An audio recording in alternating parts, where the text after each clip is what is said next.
Winersa niya ako. Mas pinainit. Ramdam ko ang halik niya sa leeg ko, pababa sa aking. At mas pag-uusapan. Tinanggal niya bigla yung panty ko. Mga sikretong dito mo lang mapapakinggan. Top Secrets. Top Secrets. Top Secrets. Top Secrets. Hi Kabisyo, it's me DJ Rocketera and welcome to the program Top Secrets. Kung saan pwede kang makapagbahagi ng yung pinakatatagong sikreto. Ito po ang programang hindi ka huhusgahan, bagkus ikaw ay yung pakikinggan. Ito po ang programa sa radyo na nagpo-promote ng We Listen and We Don't Judge Culture. At meron na nga po tayong top secret sharer na nasa kabilang linya. I-welcome na po natin siya. Magandang gabi. Hello, DJ Rocky. Magandang gabi. Ano pong pwede namin itawag sa'yo? Mark, Mark, ilang taon ka na? 30? 30. Mark, meron bang nakabukas pa dyan na radyo? O naka-loudspeaker ka ba? Anong ganap ng cellphone mo Ayun dyan, po. ha? Okay na po, nakapatay na pong radyo. Ayan, kasi nag-e-echo nag-feedback tayo dito. Okay, Mark, 30, tama ba? Yes po. Sang lupalop ka naman galing, Mark? Mindanao, pero actually ngayon po, dito ako sa Valenzuela City, working po. Oo nga parang nasa kalagitnaan ka ng pagtatrabaho. Okay lang ba to? Opo. Wala namang magagalit? Walang problema po. Walang magagalit ngayon, Mark? Wala naman po. Okay, sige. Mark 13 na nasa Valenzuela sa kasalukuyan. Hindi na ako magpapaligoy-ligoy pa. Ano ang top secret mo? Crush ko po ang BFF kong babae, even meron po siyang boyfriend. O kinakasama po. Crush mo yung best friend mo or BFF mong babae kahit na meron siyang boyfriend or kinakasama. Tama ba ako ng pagkakarinig? Yes po. Wait lang ha, hindi ko na mapigilan. Bakit parang ang daming nangyayari dyan sa paligid mo? Wala bang lugar na mas tahimik dyan sa inyo? Maingay po kasi dito kasi po, may mga makina po. Pero kanina hindi ganyan yung lagay mo ah. Sige po, Lumabas hanapan ka ko ba? lang ng paraan po. O nandun ka sa loob ng kwarto nyo kanina? Okay na po. Ayan, yan. Diyan ka na. Huwag ka na nga alis dyan ha. Okay. Mark, Yes po. gano'n na katagal kayong magkaibigan itong BFF mo na to? 6 years. Paano naman kayo naging magkaibigan? Unang-una po kasi, ito pa yung nangyari. Naging friend ko po siya sa isang company po dito sa Valenzuela City since 2000. Hindi ko na po sasabihin, baka narinig po niya eh. Nagkakilala po kami dito sa Valenzuela po. Unang-una po talaga is, crush ko na po talaga siya nung una. Kasi po ano po siya, mabait. Ano po siya, para siyang nasa pandak po siya. And then maputi. Sandali lang ha. And then- Sandali lang. Sabi mo, pandak siya. Grabe ah. Hello, Mark. Opo. Tama ba ako ng pagka... Akin dito sa sa balikat ko po. Nakakaloka, kakrush mo, tapos talagang pinangalandakan mo sa buong mundo na pandak po siya. Proud naman po talaga siya. Hindi po siya nagagalit. Okay, sige, continue. O, sino kamukha niyang artista? Ano po? Si Ann Curtis. Wow, maganda nga. Okay, pero maliit lang, ganon. Opo, maputi po siya, mabait. Nasa kanya na po yung hinahanap ko eh. And then after nun po, dumating po kasi yung araw na nagkakilala po kami dahil sa isa naming kaibigan na babae din. Pinapakilala ko doon, sabi niya, ito si tawagin natin pangalan, May, yung babae. And then, ito si May, Mark, sabi niya sa akin. Sabi ko, hello, parang una kong nakita po sa kanya, parang nag-heart-heart na yung mata ko. Nabighani ka, And ganon. Opo.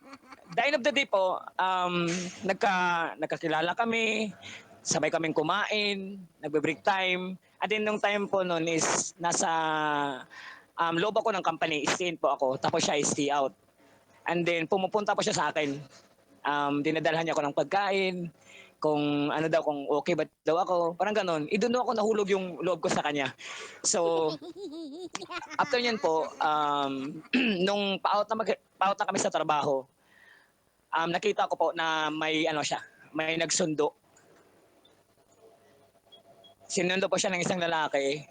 Ano po, siguro nasa mga 5'6" yung height, may tattoo, tapos medyo gwapo din po. Ako hindi ako itsuraan eh. Parang gano'n, kasi moreno po ako eh. Wait Parang lang, so ano? Nasa ano po, pag level 10 po, nasa 10 siya, ako sa 1. Ganon po. Grabe ka naman sa sarili mo. Oo nga, totoo. Totoo po yung sinasabi ko. Parang wala po akong ganun kataas na standard para makipaglaban sa kanya. And the end of the day po, yun po yung nangyari, naging magkaibigan kami. After nun po, nag-chat siya sa akin na gusto niya mag-abroad. Sabi niya sa akin, BFF na yung tawag namin po. BFF na. Habang tumatagal, BFF yung tawag niya sa akin. At saka BFF na din yung tawag ko sa kanya. Yung, kahit BFF ko po siya is, nandun po yung lambing, hinahawakan niya yung kamay ko, ganon din ako, ganon yung kulit-kulitan ba, parang totoong magjuwa. Ganon, kahit may iwan siya. Kinikilig ka, ganon. Opo, syempre naman. BFF ko na po siya, yung babae na yun. Tumatayo, Tapos after nun, tumatayo. Opo. Sino bang lalaki, di ba? Sino bang lalaki na hindi kikiligin kapag ganon yung babae, di ba? After nun, nasa abroad na po siya. So, mag-shortcut lang po ako. Nasa abroad na po siya. And then, hindi na po kami nag-contact. Wala na po kaming contact na nangyayari. Tapos, hinahanap niya po ako kasi nag-change po ako ng name sa Facebook. Hinahanap niya ako. And nung time pala nun, hiwalay na po pala sila sa sa kinakasama niya kasi pinipirahan lang siya. Lagi siya nang iyak na lagi niya akong hinahanap kung ano yung name ko sa Facebook. After nun, siguro mga December. Inad niya ako. Mini-message niya ako. Sabi niya, "Hello, baby, kumusta ka na? Miss you." Sabi niya sa akin. Sabi ko, umiyak po siya kasi ramdam ko po yung niya, yung parang pagmamahal ng gano'n. Tapos yung pagmamahal ba yung yung masabi ko or yung friend lang talaga. And then, nung time na yon, doon ko sinabi sa kanya lahat. Nilabas ko na yung yung naramdaman ko. Sabi ko sa Sinabi kanya mo sa nung kanya na nauna ko gusto mo kami siya? nakita. Po? Sinabi mo na sa kanya na gusto mo siya? Opo, nung time na yon. Kasi po nung una po kaming habang tumatagal kasi hindi ko po kayang sabihin eh. May pagkano po ako, alam mo yung natakot ako eh. Natakot Natorpe ako. ka. Natorpe ka. Pero ngayon, nung sinabi mo sa kanya na gusto mo siya, nung una mo pa lang siya nakita, ganyan-ganyan, ano yung reaction niya? Ano lang, sabi niya sa akin, bakit hindi mo sinabi nung nandyan pa ako dito sa Pilipinas? Yun yung sabi niya. Sabi ko, natakot kasi ako, BFF, na the end of the day, baka mamaya, yung pagkaibigan natin baka masira ng dahil lang dyan. Sabi niya, hindi. Kilala kita. Sabi niya, wala na kami ng asawa ko, pinipirahan ako, ganito, ganyan. Umiyak siya. Sabi ko, nung time na po noon is, grabe na po yung yung kaba, yung exciting, yung ganun, parang ako yung pinaka-masaya. Sabi ko, bakit naghiwalay, sabi niya sa akin. Sabi ko sa kanya, sabi niya, pinipirahan ako, ganito. Sabi ko, walang kwentang lalaki yun. Hindi yung lalaki, hindi tunay na lalaki yun. Sabi ko, bakit kailangan kanyang sasaktan? So, kinomfort mo siya, ganon. Opo. Pagkatapos noon, hindi na po naputol yung communication namin. And then, sabi ko, BFF, sabi ko, pag darating yung punto, mahulog tayo sa isa't isa. Ano yung gagawin mo? Sabi ko sa kanya. Wala. Okay lang sa akin. Sabi niya sa akin, okay lang sa akin. Mas okay na nga eh. Kasi kilalang-kilala na kita eh. Kilalang-kilala ko ng ugali mo. Kilalang-kilala na kita. Tapos kilalang-kilala mo din ako. Nung time na yun po is, pinapakilala niya ako sa mama niya. Nung December pa yung pagdating niya po dito sa Pilipinas. Yan po. Sobrang saya ko po. And then, pagkatapos no, nag-ano po ulit kami, nagkalayo. Nasa Valenzuela ako, tapos nasa Subic. Doon siya nagtatrabaho, siyang mananahi. Parang parang extra, kasi babalik na po siya ng Dubai this year. Mhm. Tapos, ganun po, sabi niya sa akin, alam mo, BFF, ang daming nangligaw sa akin, sabi niya. Ang daming pugi, gwapo. Sabi ko, oh, bakit? Bakit hindi mo sinagot? Sabi ko, hindi na eh. Kasi alam ko sa sarili ko na meron ng taong nagmamahal sa akin. Sabi ko, sino? Sabi niya sa akin, Timang. Siyempre ikaw. Doon po, doon po nag-start po yung namin, yung story naming dalawa until now po. Nung nag-date po kami, sobrang sweet niya. Doon ko talaga namdaman na ito na yung babae na para sa akin. Yun, babe, hanggang ngayon po, alam niya po. Baka narinig niya. So masasabi mo ba na meron na kayong relasyon ngayon? Yes po. Akala ko ba may jowa siya?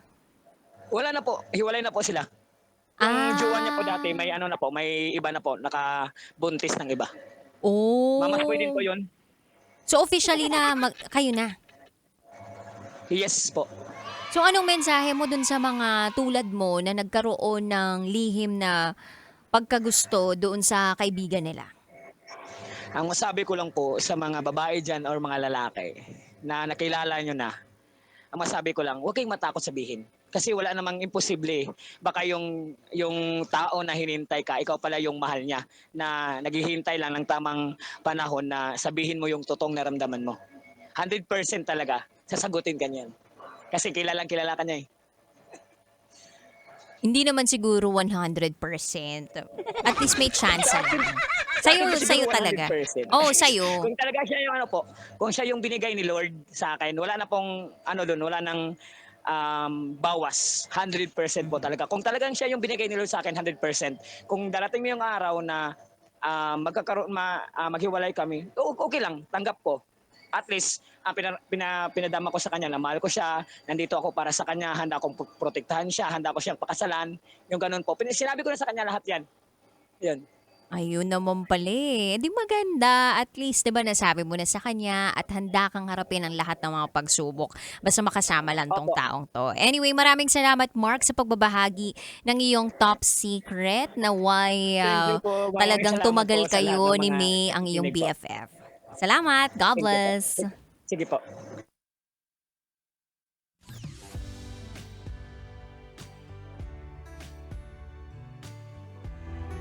So, paano ba yan? Yung BFF, naging GF na.